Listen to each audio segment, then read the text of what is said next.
ये हुआ कि ये तो गजब की बात है।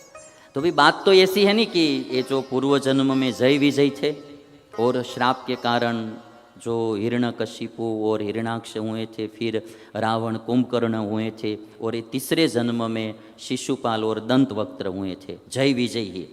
और इसीलिए आज अब अंतिम जन्म था, 3 जन्म असुर के लेने थे, तीसरा जन्म अंतिम जन्म था, तो मूल जो जय विजय थे भगवान के पार्षद वही थे। तो आज भगवान को प्रणाम करके फिर अपने धाम में चले गए।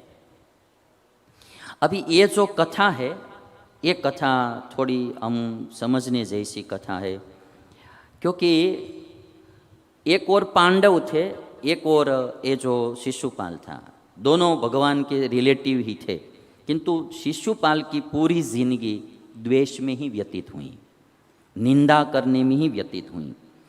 ये जो प्रसंग है, भगवान श्री कृष्ण ने ये जो सब बातें बताई है, ये क्यों हम सबको सिखाने के लिए ये सब भगवान की लीला होती है कि आप कितना भी अच्छा काम करेंगे दुनिया में, शिशुपाल जैसे निंदा करने वाले तो मिलेंगे ही मिलेंगे। भगवान श्री कृष्ण के कितने परोपकारी काम, कितने उदार काम, किंतु शिशुपाल जैसे निंदा करने वाले लोग तो मिलेंगे ही मिलेंगे। भगवान की भी निंदा करेंगे तो हम कौन सी वाड़ी की मूली है ना, हमारी निंदा तो लोग करेंगे ही करेंगे। लोग निंदा क्यों करते हैं? एक बात नीति के श्लोक में, चाणक्य नीति में कही गई है, दह्यमाना सुतीव्रेण नीचा पर यशोग्निना अशक्ता तत्पदम गंतुम ततो निंदाम प्रकुर्वते। दह्यमाना सुतीव्रेण नीचा पर यशोग्निना, दूसरे की कीर्ति बढ़ती है, दूसरे का यश फैलता है, वो जो उसका यश है वो यश रूपी अग्नि से ये लोग जलते रहते हैं।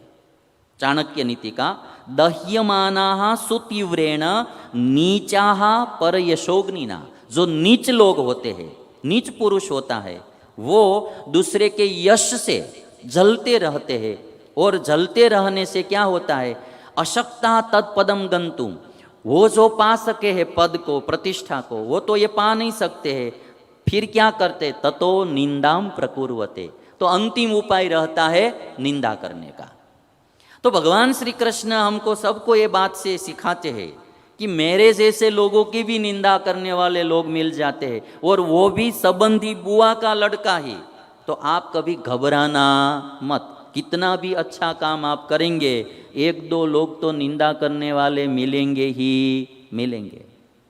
अभी आप देखिए, कभी कभी कोई यूट्यूब में अच्छी वीडियो होती है, सब तरह से अच्छी होती है, तो भी डिसलाइक करने वाले लोग तो शिशुपाल जैसे थोड़े होते ही है, कुछ लेना देना नहीं होता है। कोई कोई तो वीडियो इसलिए खोलते होते केवल डिसलाइक करने के लिए, डिसलाइक करके छोड़ देते हैं। अभी डिसलाइक करने की कोई उसमें बात ही नहीं होती, फिर भी कोई कोई का जीवन ही पूरा नेगेटिव मार्ग पर व्यतीत होता है। जैसे पांडवों का जीवन, कोई भी अपराध करे तो भी क्षमा करने वाला जीवन था, और शिशुपाल का जीवन, कोई अपराध न करे तो भी अपराध करता रहता था। शिशुपाल का बिल्कुल उल्टा जीवन था। दोनों भगवान श्री कृष्ण के बुआ के लड़के थे, किंतु जमीन आसमान का फर्क था। किंतु एक बात याद रखना कि सोने के सिक्के पर कोई कितना ही कीचड़ छिटकने लगे, किंतु सोने के सिक्के की कीमत कभी भी कम होती नहीं। शिशुपाल जैसे लोग कितना भी कीचड़ छिटके, किंतु जो सज्जन पुरुष होते हैं उनकी कीमत कभी कम होती नहीं है। दुर्जन मनुष्य जो होता है उसका स्वभाव ही निंदा करने का होता है। ये भी एक सुभाषित में कहा गया, कोई कोई का स्वभाव ही होता है, कुछ लेना देना नहीं, फिर भी निंदा करते ही रहते हैं, किसी का अवगुण गाते ही रहते हैं, ये उसका एक स्वभाव हो जाता है। शिशुपाल का भी ऐसा स्वभाव था। न विना परवादेन रमते दुर्जनो जनः। अभी आप संस्कृत समझते तो बहुत मजा आता। न विना परवादेन रमते दुर्जनो जनः, दुर्जन आदमी को दूसरे की निंदा किए बिना मजा आता ही नहीं। उसका मजा का माध्यम ही होता है पर की निंदा करना। उदाहरण दिया, काक सर्वरसान भुंक्ते विना मेध्यम न तृप्यति।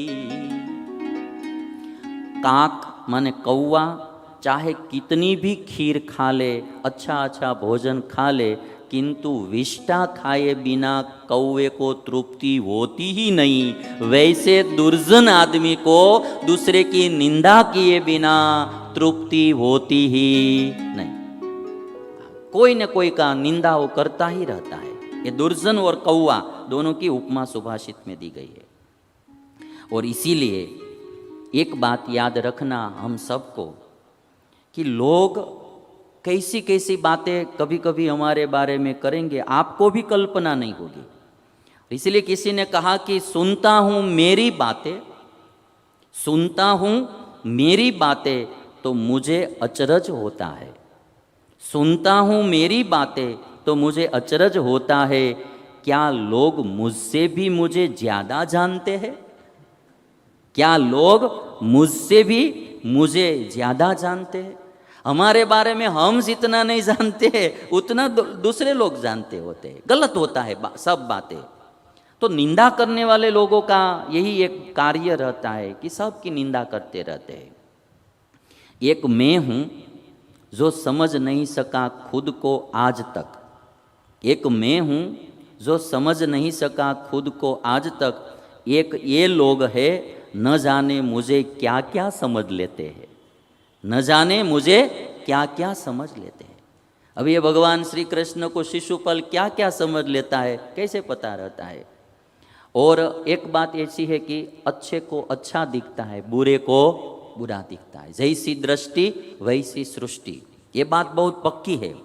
अच्छे ने अच्छा और बुरे ने बुरा जाना मुझे, अच्छे ने अच्छा बुरे ने बुरा जाना मुझे, जैसा हूँ वैसा न किसी ने पहचाना मुझे, जैसा हूँ वैसा न किसी ने पहचाना मुझे। तो निंदा करने वाले लोग जो होते हैं उनका ये धर्म होता है, सबकी निंदा करते रहते हैं। अब क्या हुआ, शिशुपाल मरा तो बाद में रासु यज्ञ पूर्ण हुआ और युधिष्ठिर ने अवभृत स्नान किया। प्रारंभ से अंत तक श्री कृष्ण ने यज्ञ की रक्षा की, प्रारंभ से अंत तक भगवान ने यज्ञ की रक्षा की। सब भार भगवान ने संभाल लिया था, कोई चिंता नहीं थी। जीवन में सबसे बड़ी बात ये भी है कि पूरा भार जब आप भगवान, कोई भक्त रहेगा ना उसके जीवन में सबसे बड़ी बात यही रहेगी, भगवान का दृढ़ आश्रय होगा उसको। जो कुछ करेगा वो भगवान को प्रसन्न करने के लिए करेगा, इसलिए जीवन आनंद से व्यतीत होगा। जो अपने सिर पर ही सब भार लेकर ढोते रहते हैं वो बहुत ज़्यादा दुखी होते रहते हैं। ये बड़े लोगों को भार दे देंगे तो आसानी से भार ढोता जाएगा और बिल्कुल आपको कोई प्रॉब्लम नहीं